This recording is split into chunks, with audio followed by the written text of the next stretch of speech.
make sure my Bluetooth is off. Let me know if you can hear me. Come on in. I just have a quick message for you all. Come on in. Come on in. You see my title, right? My title is there. And I just wanted to come have just a brief conversation with you all about taking back your power, right? And this happens with a lot of the chosen ones. You know, a lot of us are waking up. A lot of us are seeing how powerful we are.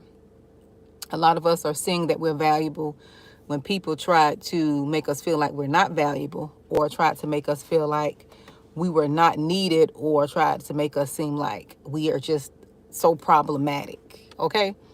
And what I mean about taking back your power is realizing that you have been good to people, right? You have been good. Your heart has been pure towards people. You've always encouraged people. You motivated people. You chased a lot of people.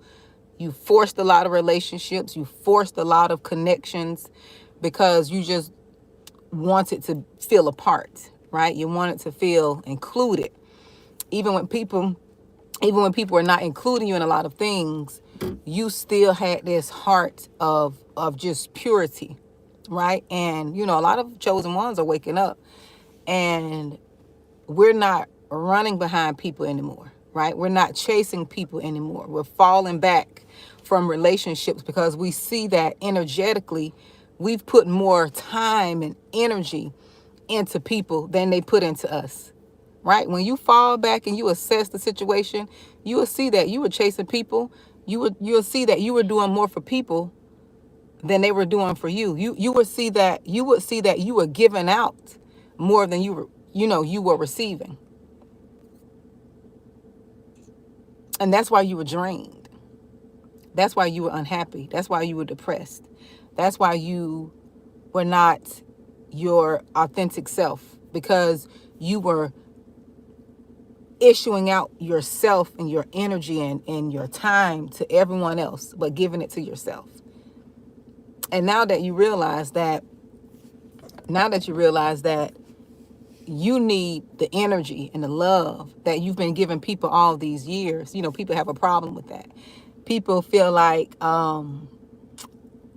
that you changed. You know, they'll hit you with the you change, or, you know, you're different. See, one thing about people and their selfishness, they would not think about the things that they've done, right? They won't think about why you have pulled back, or why you are not coming around, or they just won't think about if something could have been them. One thing about the chosen ones, we self-evaluate all the time.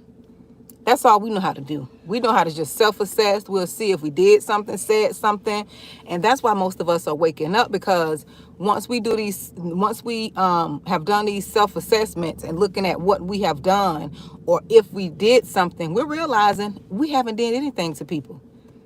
Only thing we realized is we were putting out more than we were getting back. We've encouraged, we've motivated, we've supported. We have done, over and beyond. Prayed, everything. Look, we've done everything. We've done a lot for people.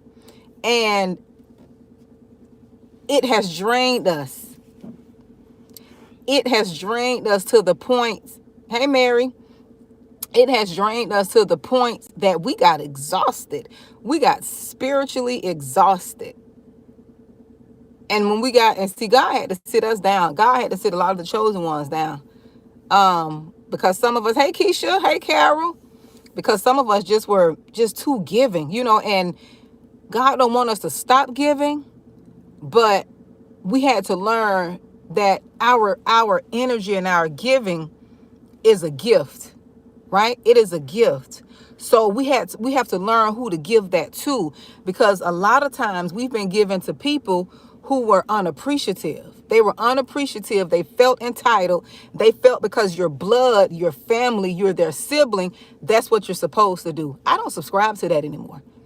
I don't subscribe to unconditional love. I'm going to tell you that right now. I'm going to be honest. I don't subscribe to that, because let me tell you why I unsubscribe. I don't believe in allowing people to treat me like trash, and I'm going to run behind them, or I'm going to keep giving, and I see they're treating me like trash.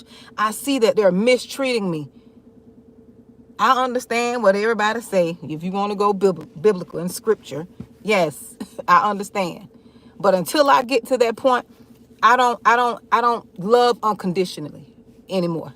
And I said that on camera. Yes, I did. I'm not going to give to people when they're deliberately mistreating me, when they're deliberately hurting me, when they're deliberately attacking me, when they're deliberately doing things. No, I don't subscribe to that anymore. That's what got half of us in trouble prior. Because see, as a chosen one, we have that giving heart. We know we're born that way. We're wired to just give. Even when we know people are mistreating us, we're still trying to give and love them through. And these spirits was just draining the life force out of us. Draining the life force out of us. And we still trying to, you got to be good, and you got to be a good old. No, no, no. I don't subscribe to that anymore, because it is foolish and it's ignorant. Now that I'm awakened, it is foolish to keep trying to run behind, to keep trying to love somebody when they deliberately. Now, if the people ain't got a mental issue, I don't have no exceptions for them. And a lot of people are mental, they're just not diagnosed, to be honest. Let me just say that. And I'm not laughing at people who are mental, but they need to deal with that. They need to deal with that and stop inflicting pain on folks, because chosen folks are waking up, and we're not tolerating all of the things we've tolerated for years, right? When you stop tolerating and letting people, allowing people to walk over you like a doormat, treat you any type of way, don't support you, but they always want you to support them. Just don't have that same energy. If the energy is not genuine, and if it's not flowing, and if it feels forced, I don't want to deal with it. I don't care who it is, blood or not. Blood or not. It's ironic how people could mistreat you, right? Mistreat you, talk about you bad, talk about you, mistreat you. And then when you wake up and finally fall back and you realize, you know what? I don't have time for this. I don't have time. Life is too short to be focused and running behind and trying to keep people in your energetic space, trying to pour out love, trying to, have good energy and positive energy, and friction is there, right? When you're trying to give people love and energy, it's like a wall up, right? They can't receive it from you. They know you're giving it out, but a wall is up. You know why that wall is up? Because in their heart, they have an ought against you. In their heart, they don't like you. In their heart, they hate you. In their hearts, they feel some type of way about you. That's why they never included you. That's why they never invited you. That's why they forgot about you. That's why, and now all of a sudden you wake up and you work on yourself, right? You work on yourself. You go heal your inner wounds, your inner child. That's something most of us never did. We never took the time out to go heal ourselves from our childhood traumas, because we were so busy running behind people, so busy trying to keep the family together, keep your siblings together, keep your children together, keep the job, the coworkers. You were just so busy pouring out, issuing out things, trying to be the bridge and the savior, and you couldn't even save yourself. You still depressed. You got issues you haven't dealt with. I stopped doing that foolishness. When I tell you, I took a long time to go and deal with myself and to heal myself. And I'm so at peace because I came to terms of the truth. When you come to terms with the truth, you stop running behind people. You call whatever it is, what it is, and you move on from that, you gain so much peace. There is so much peace because I've stopped trying to, we do this a lot, chosen ones. We try to change the narrative. You know your family don't like you. You know people don't like you. You know certain people don't like you. But in your little innocent, pure, genuine, righteous heart, oh no, I'm going to give them the benefit of the doubt. They don't show you several times they don't like you. They showed you several times they don't like you. You got to look at the facts, not what you want it to be. Just because it's blood, that don't mean anything. Your family is not blood. Most of it. Your family are those people who your family is what you create. Because to be honest, a lot of us come from families that are cursed. We come from families that are cursed. There's no unity. It's just dysfunction, disunity, jealousy, hate. Nobody can't try to elevate and do nothing better without them saying, you think you're this and you think you're that. You think you're better than us. That's a curse. That is a curse. You can't do nothing to elevate yourself outside of what you've known. You can't elevate yourself outside of poverty. You can't elevate yourself outside of dysfunction without somebody in your family saying you think you better. Soon as you try to elevate, they come behind you to snatch you back down. You get back down here with us. This is where you're supposed to be. You're supposed to be here with us. You can't elevate. Your children can't elevate.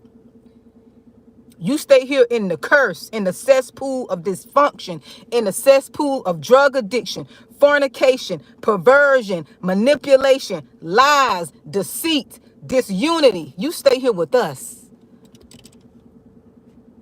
You stay right here with us. We don't want you to go.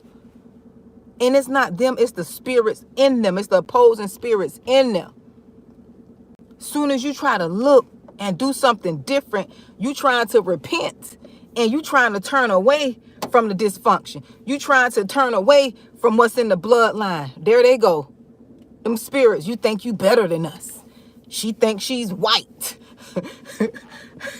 She thinks she's white because she want to do something different.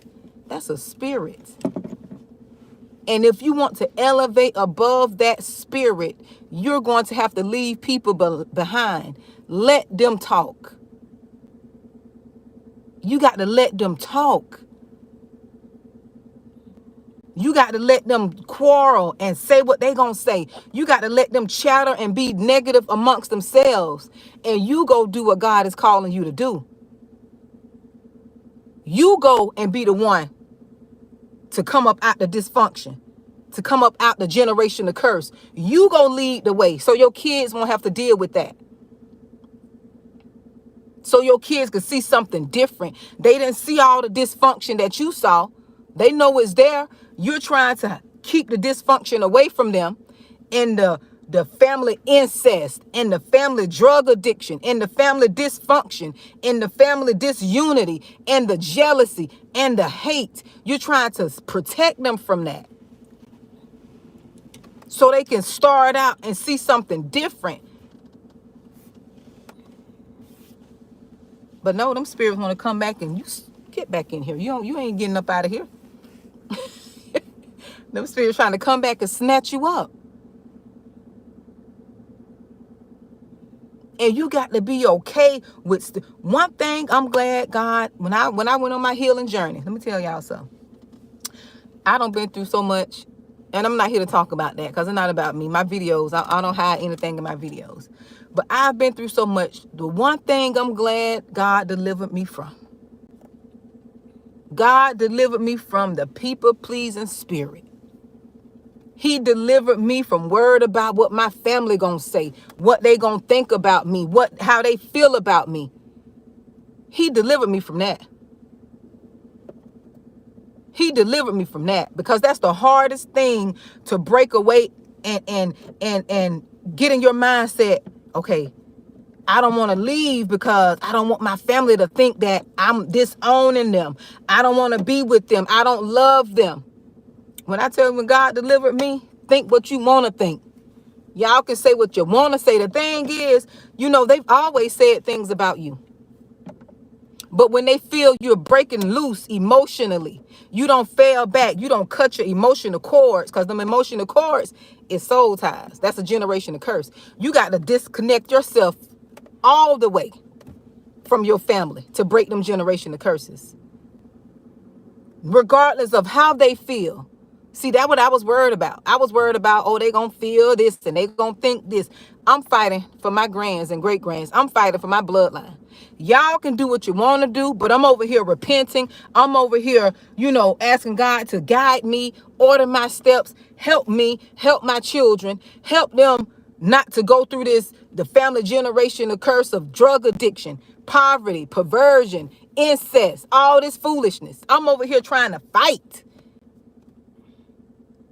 so my kids can have it better than I had it. I'm not trying to sit in that.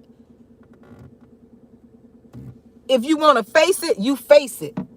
I bring you along to face it. But I don't have time to be fighting foolishness, dealing with foolishness, going around the same circles. My fight is different over here. My fight is different. I don't have time for dealing with things that's old. We don't have time on this earth to be dealing with foolishness.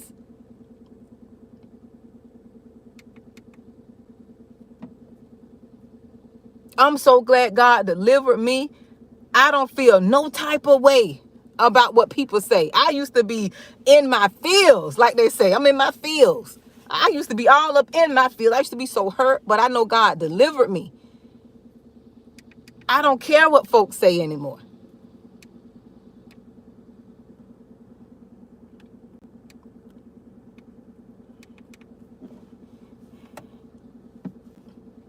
I don't care how they feel anymore. I used to be so concerned. If I say this, or they may feel this type of way. I don't care anymore.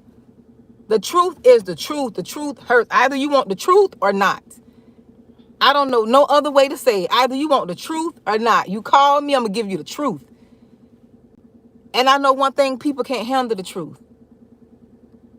They don't want the truth. People want to live in their lives. That's why I learned I don't give no advice. I don't give no advice if they don't ask, because I know my advice is going to come from the truth. I don't make no suggestions unless I'm asked. I don't get in. I learned to just be quiet. One thing I learned about me, I don't give no advice. I don't tell nobody how to do nothing unless it's my children, my children that is of age, that I still need to, guide and instruct. Even my adult children, I don't tell them nothing. They got to learn. If they don't ask me, I'm okay. I've learned when your children get a certain age, you got to release them to learn. That's how they learn. That's how they learn.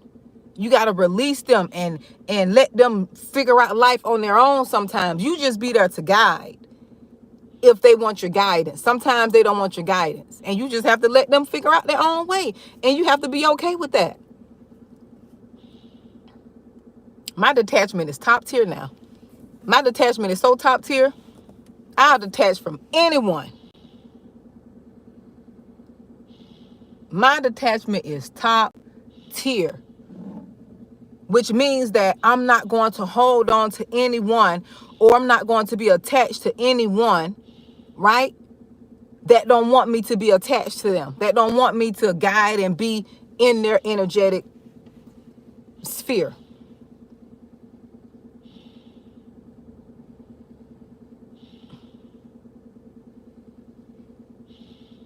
That's all. You got to keep praying. Your prayers will go. Yeah, Kristen, your prayers will go, especially for your adult children. Your prayers will go further than, you guiding them. You got to keep praying for them all the time, because you got people that are praying against them. You got people that are praying against them. They don't want your children to succeed. They don't want your children to succeed. They don't want them to be successful. That's that generation of curse, that curse generation of curse, that bloodline, foolishness. Where people will glory, right? Glory in your children's downfall. They will sit in glory in that. They want your children to see, they want to see your children down. They want to see them going through something. Because the spirits in them are jealous. They don't want nobody to break free. Them spirits will sit around and come together and coddle the dysfunction that you're trying to break. They'll sit there and support and feed the dysfunction. But you got to keep praying because God is able. Okay, he's able. He will change and he will change, and he's true to his word. Regardless of what it's looking like, you got to still pray. And this is another thing. When your children get of age, you have to start telling them what you're dealing with in the bloodline. Because for me, I hid a lot of things from my children. Because, you don't want to dump a lot of stuff on your children. You don't know how they're going to take it. I think with my oldest son, I used to talk to him about certain things. And I think it wasn't the right time to talk to him about certain things. And I learned from that. Sometimes you can't tell your children something. You got to wait till they get a little older, wait till they are able to handle certain things, right? You got to know, ask God to lead you and ask God to show you when is the best time, to tell them the truth. Because your kids be thinking, the family members be loving them like that, and don't be realizing they want to keep you in that generation of curse. They want to pretend that they're supporting you, and they're not supporting you. They're just supporting that generation of curse that they want to keep going in the bloodline. They want to keep supporting the foolishness. Okay? They want to keep supporting the foolishness. And nobody don't have time for that. Nobody don't have time. I know I don't. I don't have time for that. But when you start waking up to the truth and reality, and you start healing yourself and dealing with yourself, right? Hey, Aaron, when you start dealing with yourself and you heal yourself, and you start, when you go to looking back on things from your childhood, looking back on and dealing with, when I say look back, you got to see why you reacted the way you reacted. See why you stayed in toxic relationships as long as you did. See why you allowed people to mistreat you as long as you did. See why you didn't speak up when you were supposed to speak up. All those different things like that, you got to address those. You got to face those. You got to unroot and address to see, okay, why did I do that? Why did I stay that long? Why did I not say nothing? Why did I let them treat me this way? Because a lot of times, a lot of the chosen ones, we do suffer from the people-pleasing spirit. We got a people-pleasing spirit. We don't like conflict, right? We avoid conflict. We don't like to hurt anyone's feelings. We don't want to make no one feel bad. We don't want to make someone else feel bad, because we can feel that. We can feel when we've made someone that we can feel other people's emotions and feelings and things like that. So we don't want to make people mad. We don't. We're very aware of other people's feelings. That's another thing that's got us caught up and messed up in the long run. We care too much about other people's feelings. And it's okay. It is okay to care about other people's feelings, but not to the detriment of our own. Not to the detriment of us losing sleep. That's not healthy. That is not healthy. At all. You got to get to a place to where you're so aware when people come to you with their issues, you can look at that and be like, oh, that has nothing to do with me. Or you can assess the situation and be like, this is your stuff. You dumping this on me. This you got to deal with you need to go heal, right? When you have done the work on yourself, it's not easy. You won't be easily offended. When you have done the work on yourself, you will not be easily offended, because you will know what is your stuff, and you will know what is somebody else's stuff. You will know what is yours and what belongs to someone else. And you will be able to know if this coming from a healthy place or is this coming from an unhealthy place. You'll be so aware that things won't bother you. People trying to provoke you to anger and wrath and, to get into a little back and forth. You will know that that's not mine. You will know that's not mine. You gonna have to deal with that. What you trying to put on me, you got to deal with that. That's your stuff. That's your stuff. You will be able to know the difference when it belongs to somebody else and when it's yours. You won't be easily offended. People won't be able to provoke you to anger because you're so in tune and so self-aware. You got control, right? Self-control is one of the fruits of the spirit. You got self-control. And it takes time to get there. You have to deal with your childhood traumas. Deal with your childhood traumas, your issues. Yes. Deal with your issues. You got to do the work on you. One thing that in my processing and in my healing, one thing I've done, one thing I've done through the entire process, that's why I have this channel to this day, the Responsibility channel. One thing I've done, I've sat down with myself and looked at myself, and I've took 100% accountability for everything that involved me. I took responsibility for that. I didn't blame nobody else. I didn't blame my mom. You know how some people blame their parent? Oh, my parent wasn't there for me. They didn't teach me this. They didn't do this. They didn't do that. You got to remember, your parents didn't have it to give. And I understand some parents are just evil and mean. I do understand that. All parents are not created equal. But your parents can't give you everything. Some things you're going to have to learn on your own.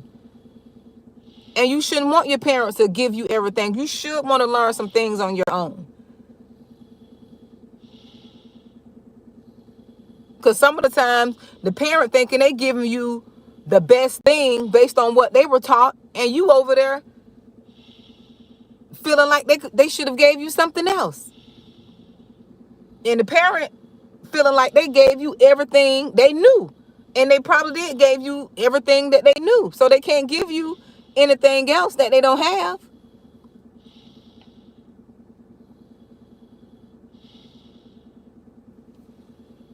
But through my healing journey, I'm glad I took 100% accountability. It's nobody's fault. Nobody's fault. Nobody's at fault but me. Nobody is at fault for people mistreating me. It's not their fault. It's not people's fault that I've stayed in abusive relationships. It's not their fault. It's not their fault that people mistreated me and didn't include me in things. And, it's not their fault. I'm going to be honest. It's not their fault. It was my fault. Did I deserve some of the things that people did to me? Nope. But is it their fault? Nope. I take 100% responsibility for things that happened to me. Because I allowed it. Even if I was ignorant, I still allowed it. That's not a pass for me to get out. It's nobody's fault. It was my fault for running behind people, trying to prove my love, trying to prove that I'm a good person, trying to prove that they can trust me, trying to prove that I'm valuable. It was my fault. It wasn't people's fault. It was my fault.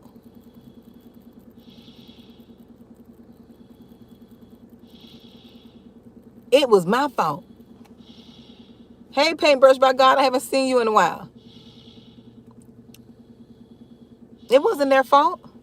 And yes, you do forgive them, Donna. I don't hold grudges. My heart is too sensitive for me to hold grudges. But my cutoff game, I will cut you off cold turkey. I will cut you off like you never existed. But that don't mean I hate you. Once you push me to a point of no return, it's just something wired in me that I can never go back. I don't care who it is. It's something in me. And some people may say it's unforgiveness. It's not unforgiveness. Some people may say it's unforgiveness because that's just not how I'm wired. I'm a forgiving soul. I've forgiven people who did the worst things to me.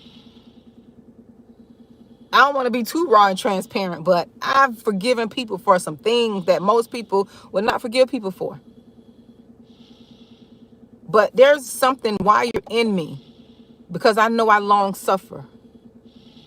I long suffer with people. I give them chance after chance after chance after chance. But once there's a threshold that is almost like I don't have any more chances. And once I pass that threshold, you will get cut off and it will be as if you never existed. But you know what the sad part is? And the good part is, but it's sad. It takes a while for me to get there. You have had 100, umpteen, as they would say in the country, umpteen chances. Okay, you would have umpteen chances. But see, that's the thing. I stopped giving people umpteen chances because we got to be fair and let people know what they're doing. And sometimes people know what they're doing, but we got to be fair. We got to be fair. Let them know, I don't like this. I don't like that. Or whatever. Like whatever the issue is, you got to bring it to people's attention. Now, if they don't listen and respect that, hey, you cut them off.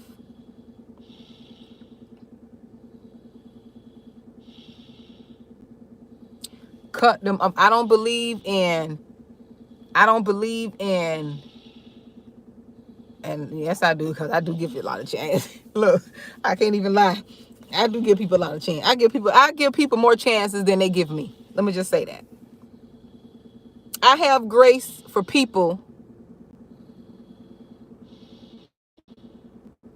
Oh, I'm glad you have, Misha. I've have grace for people that don't have the same grace for me. You ever notice when you're genuine, when you're pure-hearted, you extend so much grace. I extend so much grace to people because I know if I say something, I could say something and the tongue could be sharp. The truth hurts. So a lot of times I just be quiet because when I say it, it's like folks just get all bent out of shape. But they can say all kind of things to you. But when you say something, it's like, oh, the world ended. So I be quiet about certain things. God has taught me to be quiet about certain things. But when I need to speak up, I'm going to speak up. Right? I give people grace that they don't give me. I've forgiven people who have not forgiven me.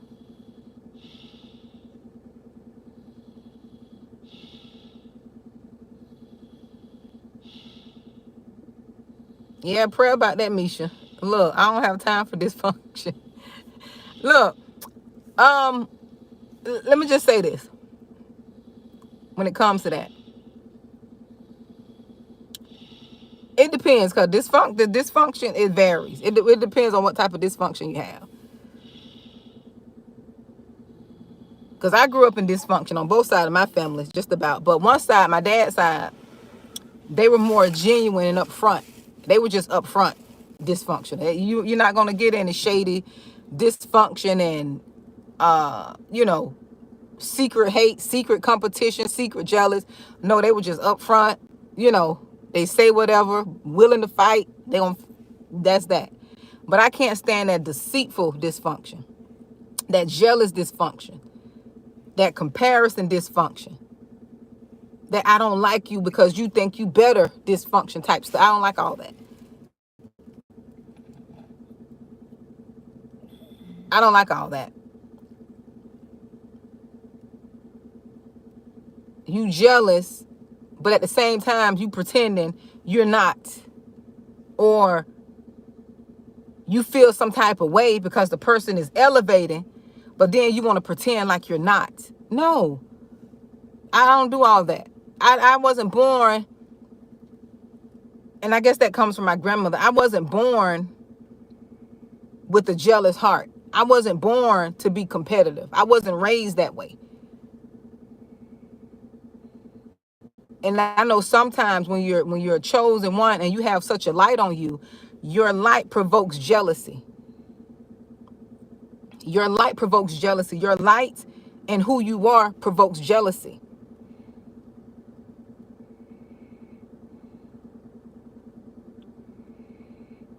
And sometimes there's nothing you can do about it. It's one in every family. It's one bright light in every family. They don't treat you like they treat everybody else. They love on each other amongst themselves. And see, God is waking his chosen up. God is separating his chosen from this type of dysfunction. And when he separates you, they gonna feel it. That love is not gonna be there no more. That energy you brought to them, that energy, that positivity, that reassurance. You are a gift. You don't have to give people money. People don't understand. You don't have to give people money. You don't have to do certain things that people do to try to buy love, to try to buy relationships and kinship. Your presence, your essence, your energy is the gift. You being who you are is the gift. And people don't realize that until it's too late. They don't realize just you being around us, just you being connected to us is the gift. You being in the atmosphere, you being connected energetically, that is the gift.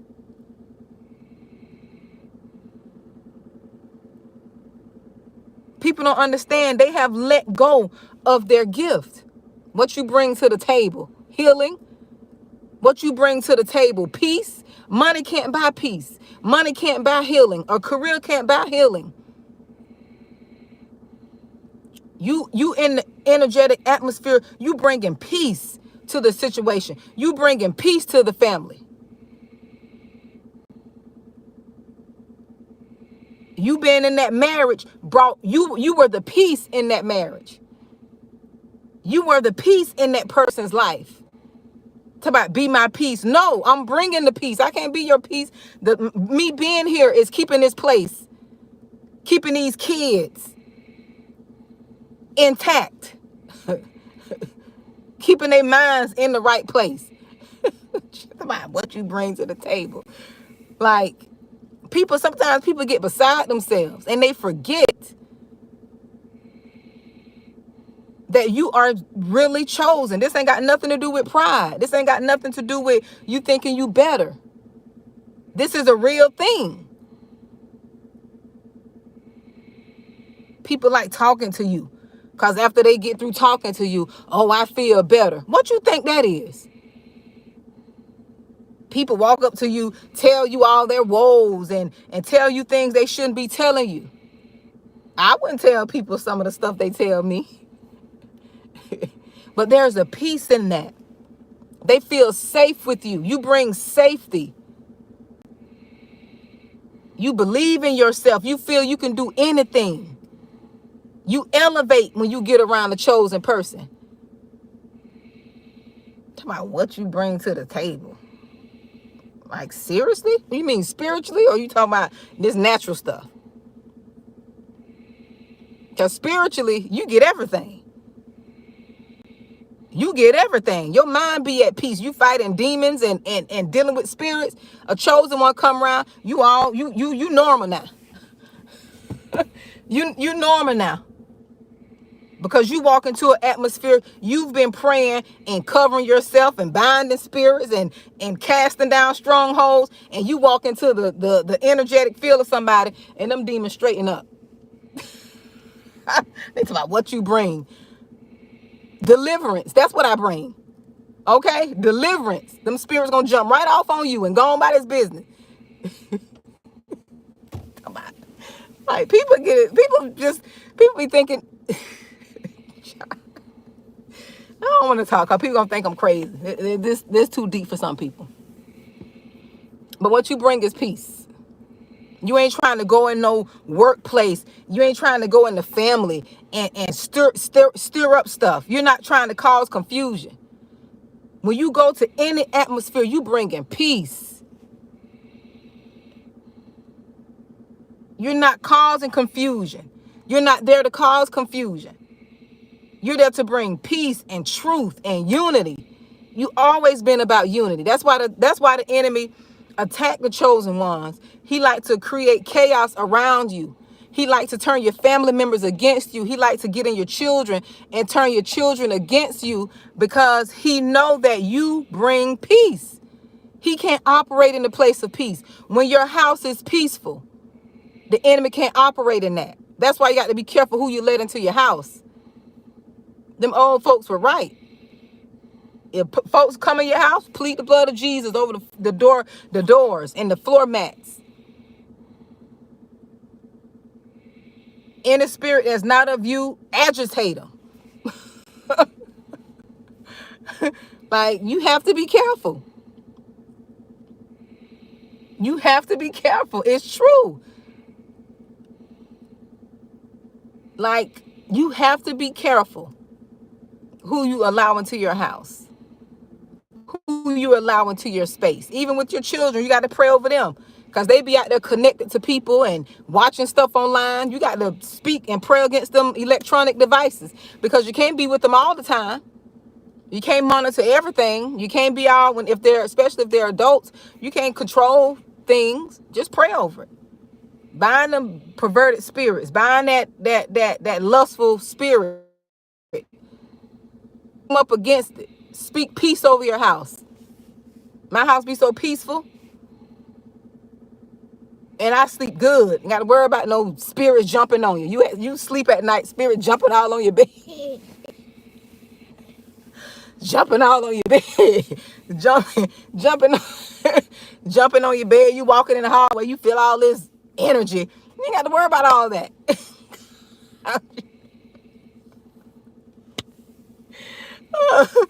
Look, you ain't got to worry about that.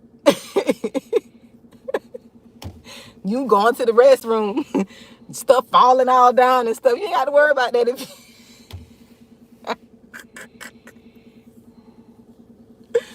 It's time for me to go because, see, now I'm getting silly now. But if you know, you know. If you know, you know. Nobody don't have time. Look, nobody don't have time for all that. Okay?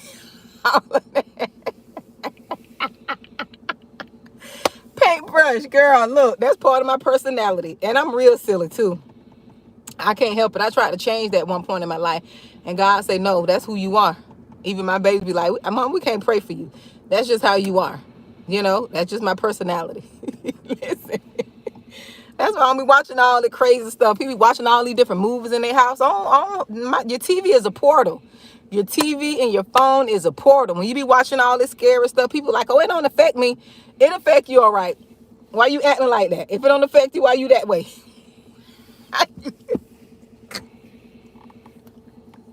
Look, it don't affect me, but why you acting like that? Okay? You know. Why you having sleep paralysis? About sleep paralysis? No, them spirits. Ain't no sleep paralysis. I don't care what nobody say. I don't care. You can call me what you want to call me. Nobody don't have time for that. I know I don't. But anyways, y'all, I didn't want to come. No, I crack myself up. I really crack myself up. But you have to do that work. I'm telling you, when you do that work, hey, Carol, listen, when you do that work, you become so peaceful and you got to face the truth. A lot of y'all need to stop running.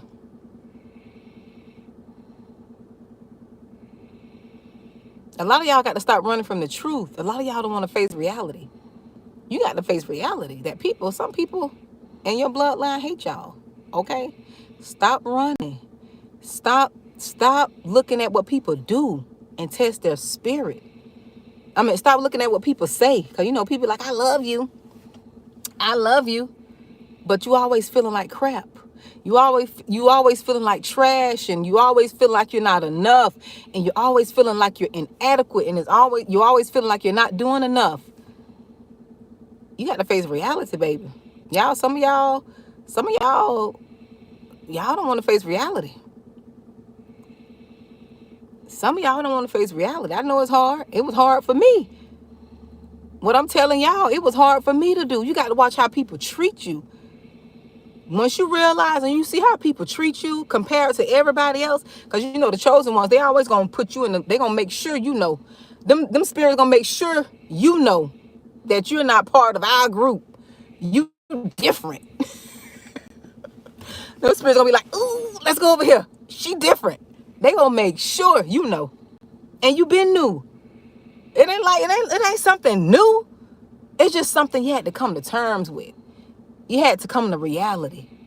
You know your family members didn't treat you the same. Your siblings didn't treat you the same. Your mama didn't treat you the same. Your dad didn't treat you the same.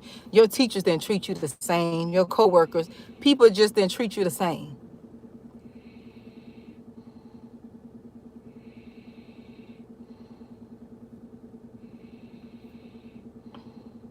They just don't treat you the same. You ain't gonna get the same treatment everybody else get. But you got to know that. You got to know why you're getting different treatment. You ain't no plague or nothing. You're not a plague. You got to know. Especially when you see this was the hardest thing for me to come to terms with. The hardest thing for me to come to terms with is that I treated everybody with love. I treated people with love and kindness and consideration, and I was just I'm just me. That's just how I am. I just treated people with goodness. You're gonna be encouraged. You're gonna laugh around me. You're gonna be encouraged. You're gonna laugh. You're gonna have fun. But it just always felt like I wasn't enough, right? People make me feel like I just wasn't doing enough. And you know, when they make you feel like that, you feel like you got to perform and do more, especially when it's your family. You feel like you got to go out of your way. Everybody else don't go out of their way. You feel like you got to buy the best gifts. You feel like you got to call the most. You feel like you got to cook the most. You feel like you got to have gatherings and do all the extras. I ain't doing none of that foolishness. Either you're going to accept me for how I am, like you accept everybody else. It amazes me how they can accept. This is when you know you're chosen. When you know you're set apart. Because you're not ostracized. You're not when they say left out. You just set apart. You got to look at it like that. Right? You got to look at it just set apart. This is how I knew something was different, especially in me, right? With me. How I saw how people accepted everybody else. You got family members doing the most. When I tell you they doing the most, I mean the most. All kind of foolishness. And it's like they embrace the foolery. They embrace the dysfunction. But you over there trying to get out of it and excel and do positive things, and it's like crickets. They ain't got no love for you. No congrats, no nothing, no support. None of that. But once you free yourself from wanting to be validated, wanted to be accepted, wanted to be affirmed and approved. Once you start getting your validation from God, it's up from there. When I tell you, you about to go like this, you about to go past the sky. But they say reach for the stars. And you ain't finna go to no stars. You finna be in the galaxy. You finna be in the third or fourth heaven up there. When you learn to let go and accept the truth and stop. See, the reason you're trying to seek validation, the reason you're trying to seek affirmation, because you got trauma that you have not dealt with. You got trauma. You got to address that. You got to ask yourself, why do I want them to accept me? You got to ask yourself, why do I want them to approve of me? Why do I want them to support me? You got to ask yourself that. Why? Why? I don't want nobody to support me. When I started this channel, when I first started this channel, that's when I had my Facebook. I used to tell people on Facebook to come subscribe to my channel. God, like, I didn't tell you to do that. That's something you doing. And you know, I didn't get nobody to subscribe to my channel. When God told me, I told you to get on here and you speak. You just speak what's in your heart. You speak what I tell you to speak. That's when my channel grew. That's when people start subscribing to the channel. Everybody's here on this channel because they want to be here. It's because they subscribe to this channel themselves. I didn't go and recruit nobody. I didn't say like, share, and subscribe. I didn't say any of that because God told me that's not what I want you to do. I just want you to use your voice. You go speak what I tell you to speak. You speak the truth. You speak the truth, and I send who needs to be sent. And that's what he did.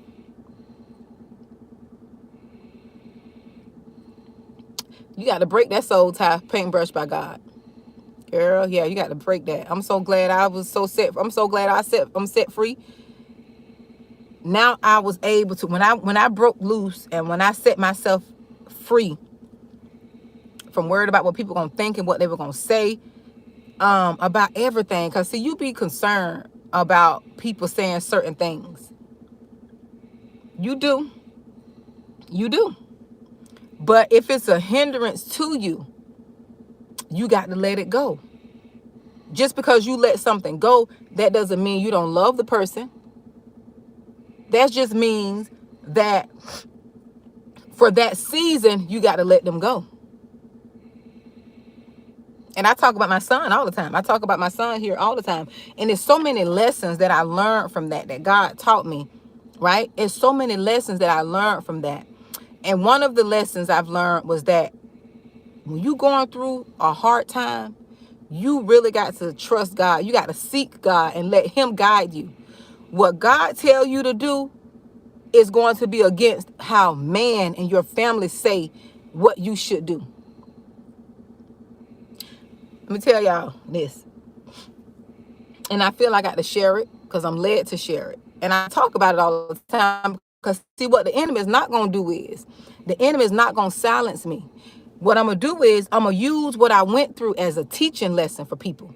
See what he thought he was going to use to hurt me, right? The enemy, God is using it to deliver me, right? He's using it to help other people. And it's up to me to speak when he say to speak. It's up to me not to be ashamed. That's why I talk about the situation with my son.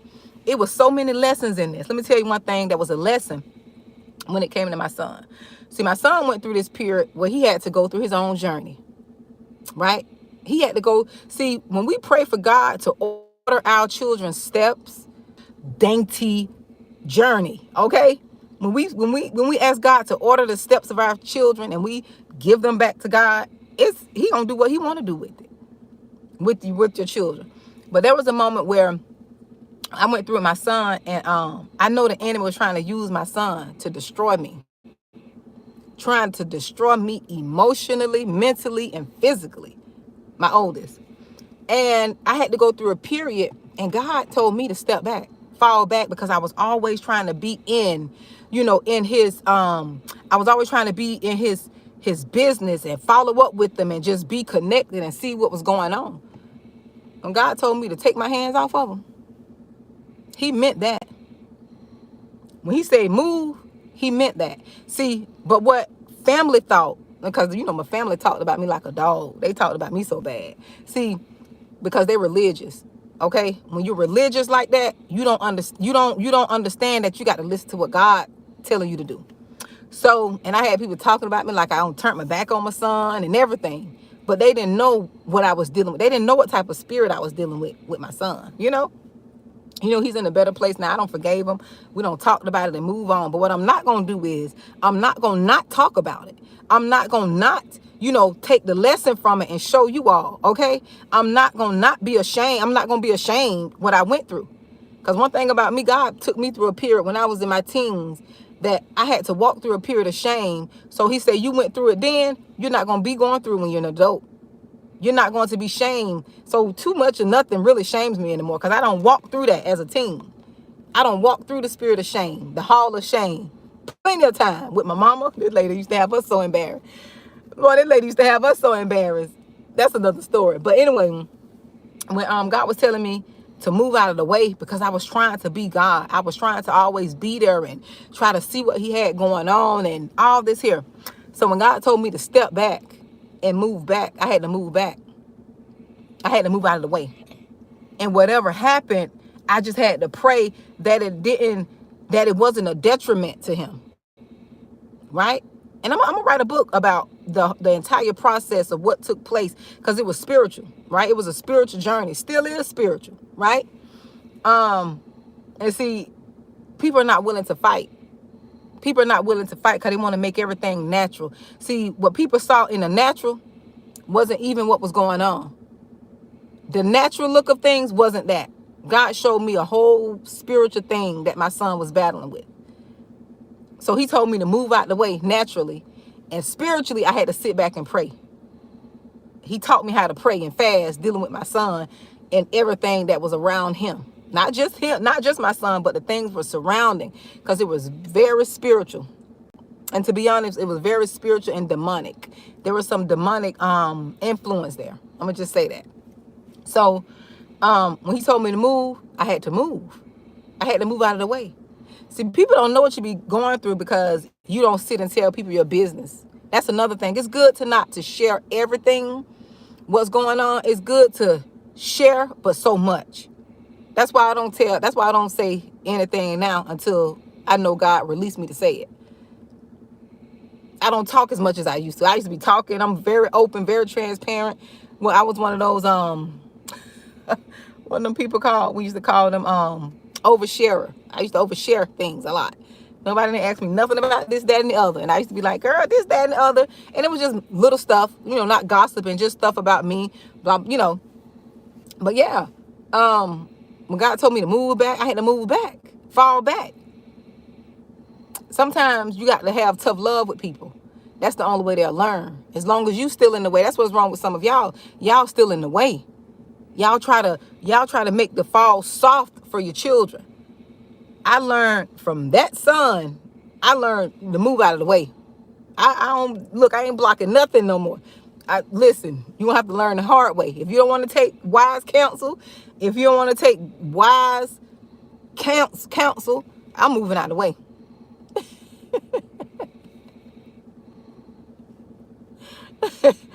Basically, still is, but in a different way. D still is. I just used to talk a lot. But now I have something to say that's that means something instead of just rambling. But you had to move out of the way. Sometimes you can't always, that's another thing. Spiritual things won't be understood about, by people when they're looking, I'm not saying religious things, because religion will keep you bound, man-made rules and, ways that people say you should be doing things. No, I'm not talking about religion. I'm talking about a true relationship.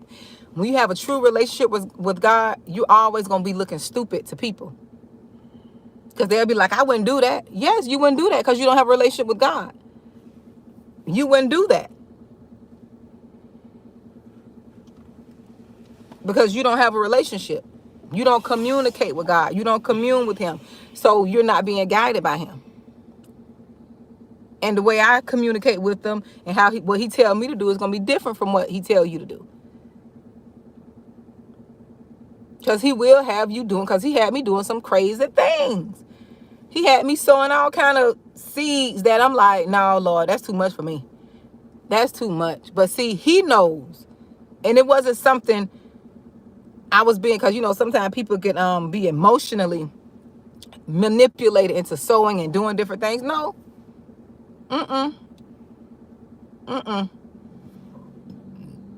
Exactly, Marsha. Exactly. They sure do. He had me waking up, putting people on my spirit. Like he'll do stuff that just don't make sense, but it's God because you got a relationship. Waking me up to say, go give this person this amount of money. Waking me up out of my sleep. Putting it on my heart in prayer. Give this person this amount. Go do it for this person. He gonna have you take care of the people in his kingdom. He gonna have you if you have it, or if he's trying to work something in you, he's going to teach you how to be obedient. To when he say move, he gonna teach you how to move. And it's gonna feel crazy. God knows. I'm like, Lord, I don't know what this is. I'm like, this sounds crazy. He was like, trust me. Just trust me. Trust me.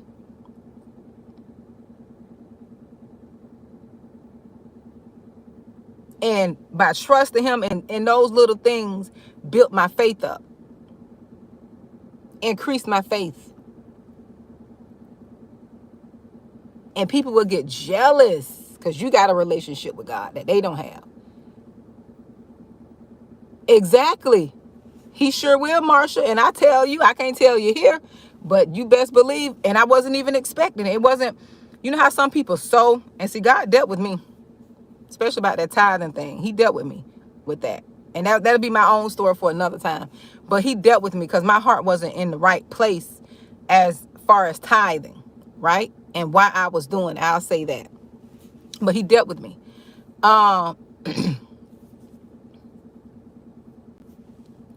So you got to, that's why I say you got to be okay with, you got to be okay with what he tells you to do. That's why you need to have your relationship, so you won't be listening to people saying God said this, God said that. No, he didn't tell me that. Let me take this to God. Let me go in prayer and see if he want me to do this here. And that's another thing I learned, not to be so quick to make decisions. I learned not to be so quick, and I learned not to allow people to press me to make decisions without taking it to God first. Without making sure that my spirit is at peace. Exactly, Marsha. And I've learned, and I'm glad I did. And that's why the so-called body is in the position is in now, because we don't go to him for ourselves. We always listen to God said this, God said that. No, people been on said half of that stuff. They've been on said it, but they just want to put God on it to have more authority in their life. And my spirit don't feel good. If I'm convicted, my spirit don't feel good, I ain't finna do it. I'm be honest, I'm not finna do it. My spirit don't feel good. No. If I'm not feeling at peace, no. If there's confusion and anguish and unsettling, now let me wait. Let me wait. And I got another story I want to share, but it'll probably be in my book because I don't want to share it because I'm still in that situation. And it's not a bad situation, but it's a situation where a carnal mind or a natural mind would go with what's more, but a spiritual mind would go with not what's less. Right here, baby. Oh, a spiritual mind would go with what is God. What is he confirming in your spirit? Because I had to make a decision in two situations where naturally I should have went with the other one, but spiritually God say go with the other one. Okay?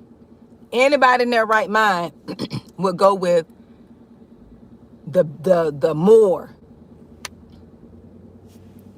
Anybody in their right mind would go with the more.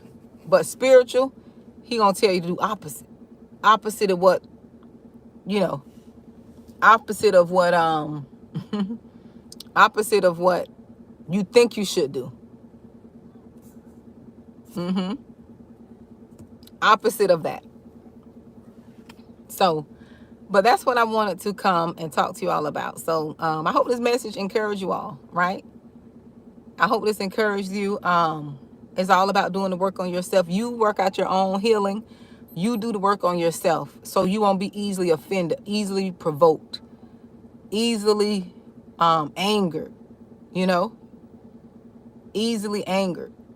When you start healing yourself, you get to determine it. No, not to determine. You get to decipher what's somebody else's and what's yours. You won't be easily offended. You'll know how to say, you know what?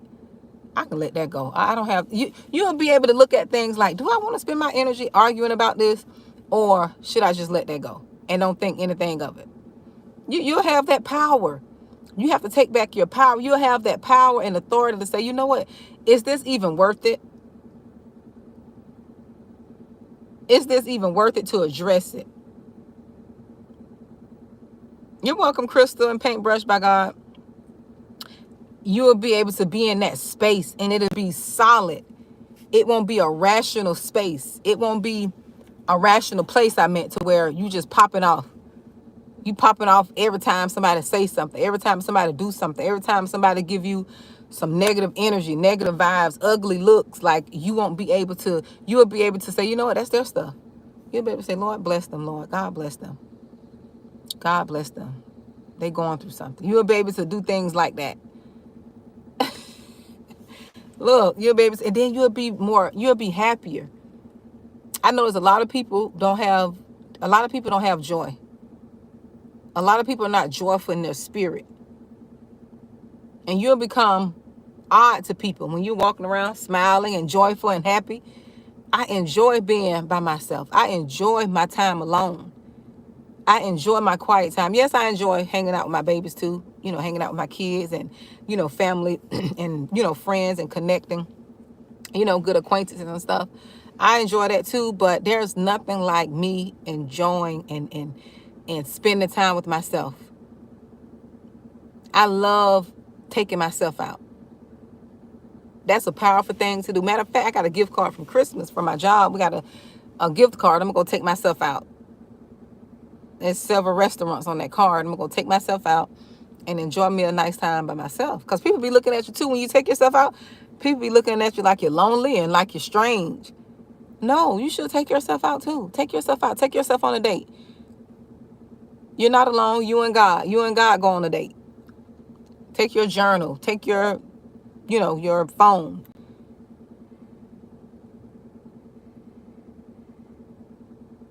Take your phone. Take your journal. Take your Bible. Take you a good book. I love taking myself out on dates. I love spending time alone. I'll never be alone anyway. I talk to people. So I've always been that type of person. I'll talk to people. You swear I know them or came in the park with them, And I love that about myself. That's a gift. We got to stop thinking gifts are just things we do like sports wise or things that we're good at as sewing or no, it's a gift to be able to communicate effectively. That's a thing. It's a gift to make people feel welcome. It's a gift to be able to talk to different people and from different nationalities, just like their family. This is how I know your family is not limited to blood. Your family is not limited to blood. Your family is, hi Zayden. Your family is those who are on the same mission as you. Those who love you genuinely and accept you for who you are. That's your family. Other folks are just relatives. They're blood relatives. Hey, Zaid, I'm glad you're smiling.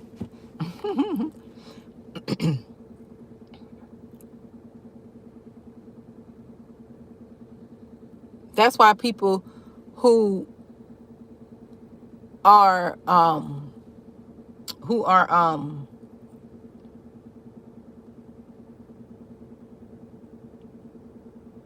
I won't say that right now. But that's why you could be born, you can be a part of another family and not know that wasn't your family until you get old and you start looking at everybody and the features are different and you're like, I don't think this is my family. You don't have that soul connection. You have the love there, but you don't have that soul connection. You can always tell something is different, right? That is the only way you know that that's not your family. But other than that, these people loved you. They took care of you. They didn't treat you any different. You just were family. And that's possible. That is possible. So I'm glad you guys stopped in to talk to me. I didn't plan on staying this long. I've been here an hour, over an hour. I did not plan on being here talking that long. But you got to take back your power, right? Do the work on yourself. Take back your power. Don't allow people to pull you into their situation on where don't allow people to blame you. Let me say that. Blame you for the healing that they need to do. Because one thing I noticed about people, I'm going to say this, then I'm going to leave. One thing I noticed about people, they always want to blame someone else, right? They always want to blame. I ain't going to say never. Once God started showing me and healing me, when I was unlearned and I didn't know better, yes, I did. I blamed my parents for this, that, and the other. And when God grew me up, I started taking more accountability. Like, you know what? My mama had her own issues. My dad had his own issues. I can't be blaming them for things, they never talked about. So once I realized that, I started taking more accountability. Like, it's me. I allowed this to happen. This person did this. It's my fault. When you get to that point, that is when you can grow and you can excel. You can take off. You can become happier, genuinely. That happiness and that peace will exude from you. For some reason, we think all of the people, the Dr. Kings, the Helen Kellers, the what's her name? Maya Angelou, what we call her. For some reason, we think people who have left their mark on the world, we think that they just left their mark. We don't hear about the opposition they had to go through. Some of them. We don't hear about it. We just hear about the accomplishments, the legacy they left. But if you go read these people's story, they went through a lot of opposition. They went through a lot of people coming against them. They went through so much. Everybody who left their mark, who we talk about to this day, Jesus Christ, one of them. They still trying to say he wasn't real and God isn't real. And look, they still trying to fight that fight. I would have been gave up on that. Look, everybody who left their mark on this world went through something. And one thing that you will go through when you're destined to leave your legacy, one thing you will go through, one of the things, but there's many, and I'm going to say two of them you're going to go through. When you're destined to leave your mark on this world, because the enemy tries to do a job to make sure you don't reach the legacy point in your life, you're going to go through two things. Number one, you're going to go through is character assassination. People are going to lie on you. They're going to attack your character. And another thing you're going to go through, and it's going to be, unfortunately, from childhood, you're going to go through sexual abuse. Don't ask me why. Don't ask me why would God do this and that. It's not God. The enemy could see that you're going to be something. And he uses people to attack you so young. He uses people. And he'll make you blame God. It's not God. It's not God. But if you allow God to come in, he will heal you to the point that that thing will be like it never happened. But you got to give it to God. You can't blame him for it, because that's what we do sometimes. We blame God for things. Why did he let this happen? He can't come down here and stop things. Everybody have free will. And I know it sounds crazy. And, when we don't want to deal with things, we tend to want to blame God for it. Why did he let this happen? Why this? Instead of asking why did he let it happen, well, ask why did it happen? You got to be something special. There has to be something special about you for you to have to go through that. That's what I look at. Like, why I had to go through that? I know I got to be powerful. There's something in me that the devil's trying to stop. So he want to send people to attack me in this way. And unfortunately, everybody don't get out of it. Everybody don't see it. Everybody don't believe. Unfortunately. But you gotta be special. For you to have been attacked all of your life since a child. They attack your character. Attack your body, attack your mind, attack your spirit. You got to be carrying something.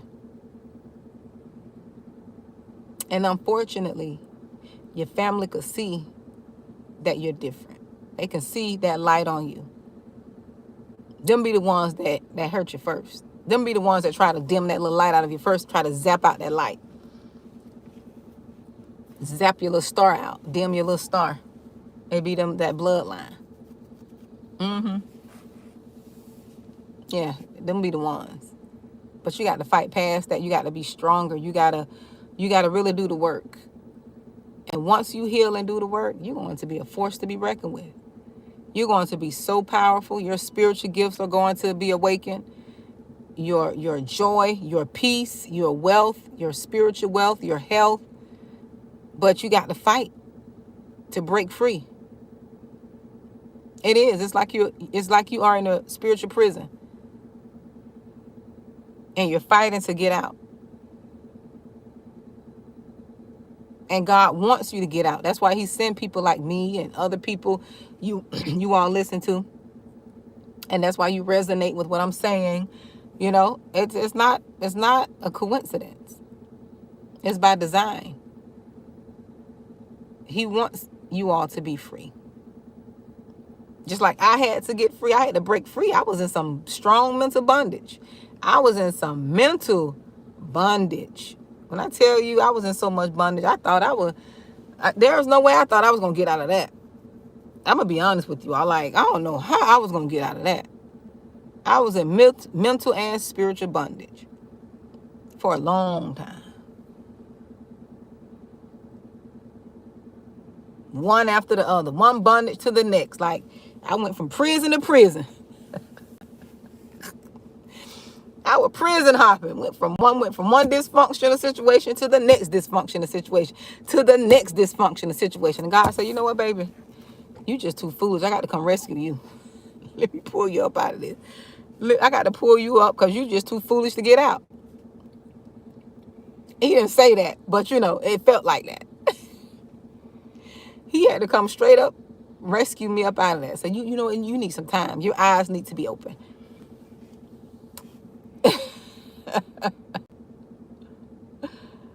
He said, your eye need to be open. You can't even get out of this. Like, I'm showing you, look, he be showing us all the reasons to get out of stuff.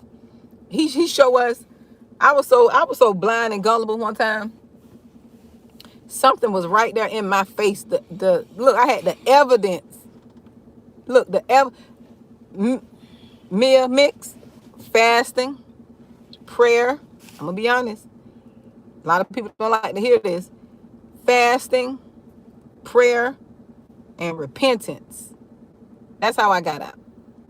Then after that spiritual work, I started reading a lot, journaling, attending seminars. Like when people like myself used to have like little classes and different things, I let the Spirit lead me. He started leading me to different classes. Invest in this. Go to this class. Do the free class. Do this class. Because, see, we think that when the person is having something and it doesn't look pretty how we want it to look, we think it's not a value. But God was leading me to different things. Leading me. And prayer works. Yes, prayer works, Crystal. I'm going to be honest. I'm not going to sit here and sugarcoat it. I'm going to be honest. That's how I got out. Fasting, prayer, repentance, doing a lot of prayer, spending a lot of time in the Bible. I'm not going to lie. That's how I got out. Repenting, forgiving. Oh, and let's not forget forgiving. I had to forgive people. Uproot. I was in prayer every day, uprooting.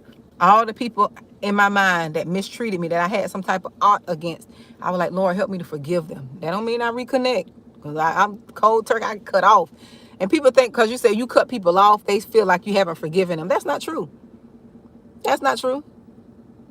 I'm at peace. When I tell you I go to sleep, the reason most people are tormented, right? And it's biblical. The reason most people are tormented because they're in unforgiveness. As long as you got that unforgiveness, you're going to always battle with depression. You're going to always battle with anxiety. I was praying so much, I put my enemy's name on the people mistreated me. I had their name written down. Lord, pray for them, Lord. I pray, Lord, help me to forgive. Bless them, Lord. Because it's hard to pray for people, right? It's hard to pray for people that you you have a grudge against. It's hard. And that's why we need God. We can't do it by ourselves. It's not naturally possible. It's not naturally possible. So this has to be done spiritually. This is a spiritual thing. Forgiveness is spiritual. I'm like, who want to forgive? I don't want. It was, oh, child, look. I'm gonna have to talk about that another time. I'll be here another hour. I'm just gonna keep it real and raw. Who want to forgive people who directly, intentionally try to destroy you mentally, spiritually? Who want to forgive people like that? But you have to, because if not, that's a doorway to the enemy. You got to close all the doors to the enemy. And it don't sound like you can do it in your natural. That's why you need God. He'll show you. That's what happened to me. I'm not gonna lie, that's what happened to me. And two, look at it this way. This is not a reason to do it, but look at it this way. When you forgive people, you give them back their stuff. Because when you're in unforgiveness, all of that's how the enemy works. I'm gonna give y'all some revelation God showed me. When you in unforgiveness, you take on all that person's anger, pain, hate. You take on all their stuff when you don't forgive them. And you wondering why you battling all these different things. Not only are you being tormented and you're ruminating, you don't got all their stuff. You don't got whatever they dealing with their anger, they just transfer that to you. And I love my peace. I love to be happy. I love to laugh. I love to dance. I love being at peace in my soul. Okay? And when God showed me that, you get your unforgiveness. You like Oprah around here, you get it back, you get it back, you get it back. Everybody got their stuff back. Listen, this ain't mine. Because I'm not even that person.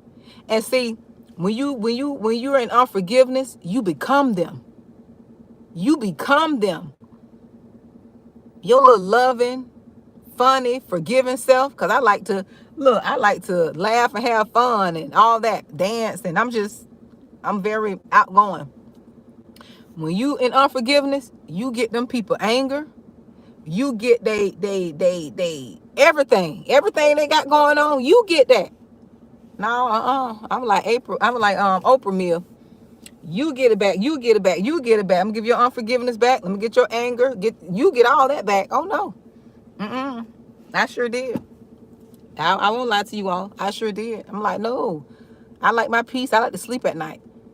Because then that's why you're thinking about it all the time. That's why you're ruminating. That's why you can't forget about what they did to you. It's like a record playing in your head over and over and over. I've been there, so I can tell you about it. I've been there. I thought I was never going to get out that record player over and over. I can't believe she did that. I can't believe he did that. Just talking to yourself. You wake up. You go to sleep with it on your mind. I can't believe they did that to me. You wake up. They tried. It's like constant. You can't do nothing else but think about what they've done to you. And I learned to forgive. I don't care how many times I had to sit on that floor and pray. You get your stuff back. Lord, help me to forgive. Help me to forgive them, God. Because I need my peace. I need my peace. I want to be happy. I want to be in love. I don't want to, be taking what I dealt with with my last relationship in the next relationship. No, that's not fair to them. When I start, let me have a clean slate. Let me have a clean slate. It's not fair. I learned to be fair. I learned to be fair, open. When I went through all my stuff, I learned to be fair. I learned to be open. And I learned to say, you know what? When I want somebody to come dumping a unhealed trauma on me, I didn't do it. And now I'm giving it. No. I forgive you. I forgive you. I forgive everybody. Exactly, Misha. Listen. That unforgiving people think I ain't forgiving nobody. It's only hurting you. It's a spiritual thing. That don't mean you have to connect with them. That don't mean you got to do anything but let go of the offense. That's all. Let go of the offense. And another way I was able to let go, I couldn't be hypocritical. Let me tell you another way I was able to let go. Because I thought about things I've done to people. I'm not sitting here thinking I'm just this saint. I don't want y'all to think that. I thought about all the things I've done to people, and I had to ask them for forgiveness, and they forgave me. That's how I was able, regardless, because sometimes we put different offenses on. We put levels. So this is level 1 offense, this is level 2, this level 3. It don't go like that. If somebody had to forgive you for doing things, because I know I've did things to people out of ignorance, and I had to go back and ask for forgiveness, or prayed that they forgave me, or said sorry, or but that's how I was able to. I was able. Look, I was able to. Exactly. And when you don't forgive, I'm gonna tell y'all something. When you don't forgive, it leads to depression, anxiety. That's why people are so fearful. A lot of people are so fearful because they're in unforgiveness. They're in fear of what's going to happen in the world. They're in fear of the president. They're in fear of this, fear of that. Like, the world is going to do what the world is doing. The world is going to do and be what it is. You just pray, keep your peace, and keep it moving. It'll always leave you on edge. And unfortunately, there's a lot of people just on edge nowadays. You got to really fight. And I've noticed that you have to really fight to stay in the stay in that good energetic space. You got to fight. You got to fight. When you got good energy like that, them demons, they can feel it. They're like, oh, some good energy, some new energy. Let us go try to destroy it. You got to have them spiritual walls up. I'm going to do another video about spiritual walls. You got to have them spiritual walls up. That means you got to be tapped in, knowing what you're dealing with people, knowing when they own one, knowing when they dealing with stuff. And you got to know when you're dealing with stuff. Because, I'm not sitting here saying that we're perfect, because we all going to go through different things, but we got to be able to put them spiritual walls up and keep them up and not let everybody in your space. That's why God tell us to test the spirit. We got to test people's spirit, because when you connect to people and they're not in good spirit, that's going to knock you off. That's going to knock you off. But I got to go, you all. I done been on here, said I was going to go, and I'm still talking almost 2 hours. But I got to go, you all. It was nice talking to you all. It was nice talking to you all. I got to go. My son right here with me. He don't fell asleep. He just wanted to be out here with me while I do the video, and had on his headphones. But you all be safe. I hope you're welcome, Crystal. I hope this video encouraged you all. Take back your power. You got to do the work on you. Do the work on you. Heal yourself first, regardless of, exactly. Me too, Misha, girl. Look, we'll talk about that. Look, that'll be a whole nother video. Look, I sure be like Neo. I'm not going to lie. And I can feel it too. I be like, listen. That's why I'm going to come do another video. I'm going to start doing quite a few. But work has been keeping me busy. I've started a new job a couple months ago. I think it was a couple months ago, almost been a year. And that's been like taking all my time, because usually I come do a video early in the morning. But I'm going to get back to it. And God is transitioning me and, some other areas. It's transitioning me in some other areas. So I'm going to come back, because I know this is part of what I should be doing. This is part of me ministering. Although this is a business, a coaching business, this is part of me ministering. That's why I never come on and say, oh, my life coach and is that. No, I just speak and say what needs to be said, right? Because it's not all about that. I know God is going to take care of me when I need to be taken care of, and as he has been doing anyway. So, but I love coming giving the messages, and see, sometimes it'd be hard for me to get off here because I love to do it. Okay, this is something I love to do. Look, I get all type of energy. Said I was gonna go 500 times, and I'm still here, but I'm going for real. Okay, you all be blessed and good night.